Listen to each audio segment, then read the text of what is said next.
د بلخ ولایت د پولیسو قومندانۍ په یوه مطبوعاتي اعلامیه کې ویلي چې د دغې قومندانۍ د نشه یي توکو پر ضد د مبارزې د مدیریت پولیسو د مزار شریف له 3مې او 9مې ناحیې څخه 15 تنه د نشه یي توکو پلورونکي نیولي دي. له نیول شوو کسانو څخه 22,000 تابلیتکا، 9 کیلوګرامه چرس، 14 کیلوګرامه تاریاک او 1 میل توپانچه ترلاسه شوي دي. اعلامیه زیاتوي چې د نیول شوو کسانو قضیې د لا زیاتو څېړنو په موخه اړوندو ارګانونو ته استول شوي دي. د بلخ ولایت د نشه یي توکو پر وړاندې د مبارزې مدیریت د منصوبینو لخوا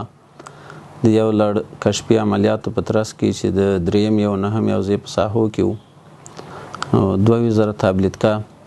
9 کیلو چرس، 14 کیلو تاریاک او 1 توپانچه د 15 کسانو سره بالفعل ګیر شول چې دوی غوښتل دغه تابلیتکې او دغه چرس تاریاک په خلکو باندې وپلوري او هغوی ته استفاده وکړي. دوی ګیر شو، په خپله سزا به انشاءالله ورسیږي او عدلي او قضایي ارګانو ته به تسلیم کړو. د نشه یي توکو پر وړاندې د مبارزې مدیریت وایي چې د نشه یي توکو د قاچاق، خرڅلاو او استعمال د مخنیوي په موخه جدي اقدامات تر لاس لاندې لري او په دې برخه کې به خپلې هڅې لا زیاتې کړي.